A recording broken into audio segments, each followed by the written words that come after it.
पूछताछ के लिए तो लेडी पुलिस अधिकारी साफ सफाई करने जाएगा तो लेडी डिपार्टमेंट से ही कोई जाएगा, यानी कि उस कमरे के अंदर एंट्री है तो सिर्फ महिला की।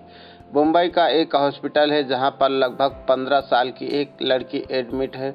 उस लड़की के इलाज के लिए लेडी डॉक्टर, पूछताछ के लिए तो लेडीज पुलिस अधिकारी, साफ सफाई करने जाएगा तो लेडी डिपार्टमेंट से ही कोई जाएगा, यानी उस कमरे के अंदर एंट्री है तो सिर्फ महिला या लेडीज की। इसके अलावा कोई भी व्यक्ति पुरुष नाम से ना तो कोई वहां एंट्री होगी, ना ही पुरुष का नाम वहां लिया जाएगा। दरअसल वह लड़की पुरुष नाम से इतना भयभीत है, इतनी डरी हुई है कि नाम सामने आते ही लड़की की सांसें जोर जोर से चलने लगती है। उसे देखकर ऐसा लगने लगता है जैसे कि वह मर जाएगी। 12 सितंबर की शाम 4 बजे तक वह लड़की जिंदगी की जंग लड़ रही थी और सांसें उसकी ऐसे चल रही थी, उसे वाकई बहुत सारी प्रार्थना की ज़रूरत है। वो लड़की दिल्ली की निर्भया से कम नहीं, उसके साथ भी कुछ ऐसा हुआ, बल्कि उससे ज़्यादा कहे तो कम नहीं होगा। यह स्टोरी जो सुनाने जा रहा हूँ, यह सच्ची घटना महाराष्ट्र के पुणे शहर की है। दरअसल यहाँ का एक थाना है बनवाड़ी और इसी थाने क्षेत्र में रहने वाली एक लड़की जिसकी उम्र 15 साल है। उसके माता पिता किसी नर्सरी में काम करते हैं, पेड़ पौधों की रखवाली उनको तैयार करते हैं।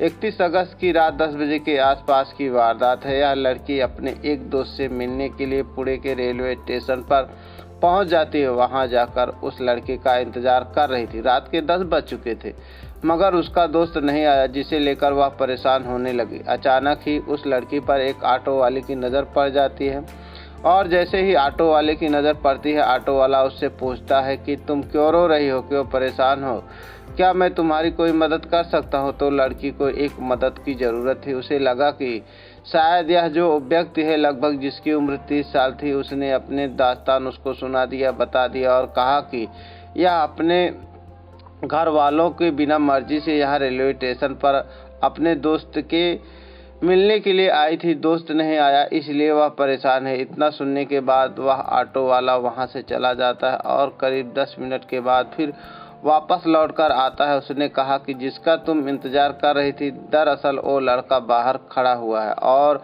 वह यहाँ आना नहीं चाहता। वह शर्मिंदा है अपने किए पर जो लेट हो गया, इसलिए मेरे साथ चलो और मैं तुम्हें उससे मिला दूंगा। लड़की क्योंकि रो रही थी काफ़ी देर से, उसके पास ना पीने के लिए पानी था और ना आसपास उसे पानी के नल दिखे। ऑटो ड्राइवर ने उसको एक बोतल दी और उसने पानी पी लिया। दोनों साथ साथ बाहर तक चल रहे थे। अचानक से लड़की को चक्कर आने लगते हैं और वह गस खाकर इससे पहले गिरती। वो लड़का उसे ऑटो तक लेकर पहुंच जाता है और उसके बाद उसे जंगल की ओर ले जाता है। यहाँ ले जाने के बाद उसके साथ गलत काम करता है। कई घंटे तक उसे अपने साथ रखता है। वह 15 साल की लड़की, उसे कुछ होश नहीं था क्योंकि वह नशे में थी। उसके पानी के रूप में कुछ नशीला पदार्थ पिलाया गया था। इसके बाद जब या 2 या 3 घंटे बीत जाते हैं, वो ऑटो ड्राइवर एक लॉज में लेकर जाता है। वह एक छोटा सा होटल होता है। उस होटल में जब लेकर जाता है तो वहाँ पर पहले से ही कुछ लड़के और युवक इंतजार कर रहे थे। लड़की एक कमरे में जाती है। 31 अगस्त की रात 10 बजे यह वाकया शुरू होता है और उसके लॉज में जाने के बाद उस लड़की को अंदर कमरे से बंद कर दिया जाता है और उसके साथ पूरे कपड़े उतार दिए जाते हैं, यानी उसके बदन पर एक भी कपड़ा नहीं था। अब वो लड़की शर्मा रही है, परेशान है और उसके साथ पहले ही गलत काम हो चुका है। धीरे धीरे उसे होश आता है। तब तक उसके साथ 12 लड़के बारी बारी से गलत काम कर चुके थे। दिन निकल आता है और दिन भर यही काम चलता रहता है। एक के बाद एक लड़का आता रहता है और यह सिलसिला लगातार चलता रहता है। शाम हो जाती है, यानी कि इस कमरे के अंदर वो लड़की लगभग 24 घंटे तक रहती है और वो 12 लड़के 24 घंटे तक उसके साथ गलत काम करते हैं। वह भूख प्यास से तड़पती रहती है। वह कई बार कहती है कि मुझे खाने के लिए दे दो, मुझे पीने के लिए पानी दे दो, मगर कोई उसकी गुहार नहीं सुनता, उसकी कोई पुकार नहीं सुनता। उसकी चीख की आवाज़ उस कमरे से बाहर जा रही थी, तो न जाने क्यों वह होटल मालिक या आसपास के लोग उन आवाज़ों को सुन ही नहीं पा रहे थे। यह भी बताया जा रहा है कि उस लड़की को बार बार इंजेक्शन दिया जा रहा था, नशीली चीज़ें दी जा रही थी जिससे वह शोर न मचा सके। इस बीच उस लड़की ने बार बार रिक्वेस्ट करती रही, माफ़ी मांगती रही, खुद को बचाने की गुहार लगाती रही।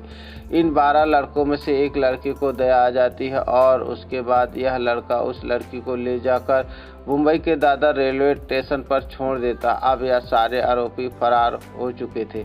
इन्होंने सोचा कि शायद अब वो लड़की चली जाएगी। दादर रेलवे स्टेशन पर जाने के बाद वहां 2 सफाई कर्मचारी मिलते हैं और सफाई कर्मचारी उस लड़की की हालत देखने के बाद उसके साथ गलत काम करते हैं, यानी कि अभी वह उन लोगों से बची थी कि 2 सफाई कर्मचारियों ने भी उसके साथ हैवानियत जैसी घटना को अंजाम दे दिया।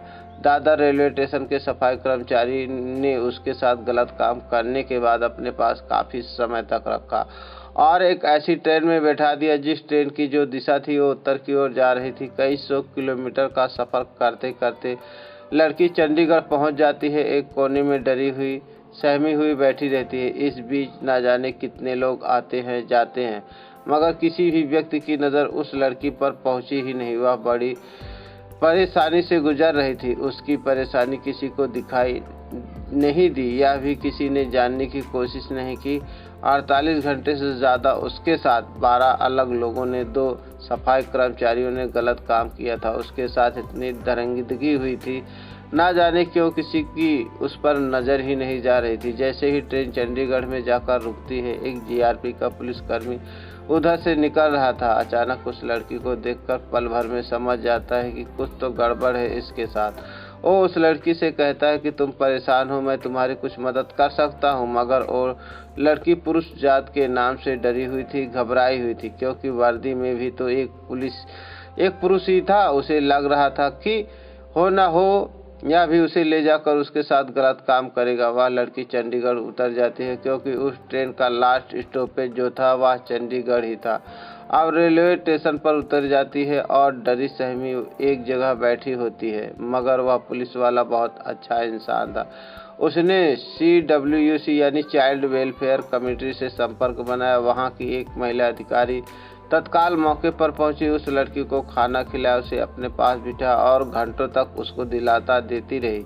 एक माँ की तरह प्यार करती रही। एक माँ की भूमिका में उस महिला अधिकारी ने उसका कुछ ही घंटों में दिल जीत लिया। दिल जीतने के बाद उस लड़की ने अपनी आप बीती बताई और पूरी कहानी घर से निकलने से लेकर और चंडीगढ़ पहुंचने तक की एक एक वाकया जब बताया तो महिला अधिकारी का रो रो कर बुरा हाल हो गया। और साथ ही जो अधिकारी जो पुलिस वाला था, अलग रोते रोते उसका भी बुरा हाल हो गया। बात रोने वाली भी थी। किसी भी बेटी के साथ या बहन के साथ इतनी भयानक वारदात अगर होती है तो शायद आंसुओं के अलावा और कुछ निकलेगा ही नहीं। निकलेगा तो उन दरिंदों के लिए बद्दुआ या फिर कानून से सख्त कार्रवाई की गुहार निकलेगी। उधर जब लड़की अपने घर से अचानक से गायब हो जाती है तो उसके माँ बाप, जो कि बहुत ज़्यादा पढ़े लिखे नहीं थे, उन्होंने वहीं बनवाड़ी थाने में जाकर अपनी बेटी की गुमशुदगी दर्ज कराई। लेकिन यहाँ की भी पुलिस बहुत अच्छी थी। बनवाड़ी थाने की पुलिस ने आसपास के लोगों से पूछताछ की और धीरे धीरे उसके बारे में जानने की कोशिश की। उसका जो मोबाइल नंबर था उसका CDR निकलवाई। इस इलाके में जितने भी CCTV कैमरे थे उनके बारे में पता करने की कोशिश की, मगर उस लड़की के बारे में कुछ पता ही नहीं चल रहा था। और पता चलता है तो उसके बाद पुलिस ने बड़ी गंभीरता, बड़े ही शालीनता से इस मामले की बहुत ही खूबसूरती से जांच की। यानी कि इस पूरी कहानी में पुलिस की जितनी तारीफ की जाए उतनी ही कम है। जैसे ही चंडीगढ़ की पुलिस बनवाड़ी पुलिस से कॉन्ट्रैक्ट करती है तो उसके बाद यहाँ से उस लड़की को हवाई जहाज़ के माध्यम से मुंबई लाया जाता है और मुंबई लाने के बाद उसको हॉस्पिटल में एडमिट कराया जाता है। जितना भी स्टाफ है, टोटल के टोटल महिला स्टाफ ही उस लड़की के इलाज में, उसकी खिदमत में, उसकी हर ज़रूरतों को पूरा करने में लगा हुआ था, क्योंकि वो लड़की पुरुष जात के नाम से डरी हुई, घबराई हुई है। इसके बाद पुलिस ने जो मामले की जांच पड़ताल शुरू की तो 100 से ज़्यादा CCTV कैमरे को खंगाला गया और आखिरकार पुणे के रेलवे स्टेशन पर एक ऑटो जाता हुआ मिलता है। उसी ऑटो में वो लड़की थी और उसी ऑटो का नंबर उस सीसीटीवी कैमरे में कैद हो जाता है और पुलिस ने उस आरोपियों की, जिनकी उम्र लगभग 30 साल थी, उनको गिरफ्तार किया, उनको पकड़ा और एक एक करके जितने भी लोग थे यानी कि 12 के 12 लोगों को पकड़ा। उनमें से एक इस लड़की ने जो अपना बयान दादर रेलवे स्टेशन का उन दोनों में सफाई कर्मचारियों को भी पकड़ा।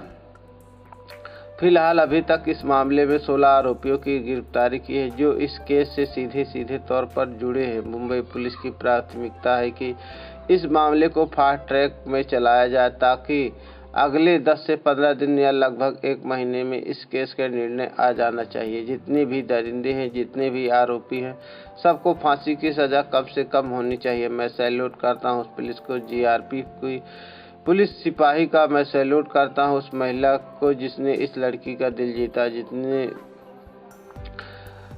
जिसने भी इस लड़की को हॉस्पिटल पहुंचाया। और मैं सैल्यूट करता हूं उस पुलिस को जिसने इस मामले को 5 या 6 दिन में ही खोलकर सबके सामने रख दिया। यह कहानी आपको ज़्यादा न्यूज़ चैनल या फिर ज़्यादा अखबारों में देखने को नहीं मिलेगी क्योंकि मीडिया की जो जिम्मेवारियां होती हैं वह कम पूरा कर रही हैं। वाकई इस खबर को उठाने की ज़रूरत थी, लोगों को सचेत और जागरूक करने की ज़रूरत थी, उस बेटी को न्याय दिलाने की ज़रूरत थी जो शायद मीडिया इस मामले में दिलचस्पी नहीं ले रहा। इस कहानी को सुनाने का उद्देश्य किसी भी को परेशान नहीं करना है, किसी का दिल दुखाना नहीं है, बल्कि आपको सचेत करना है, आपको जागरूक करना है। आप जहाँ भी रहे अपना ख्याल रखें, सुरक्षित रखें। So friend, thanks for watching my story.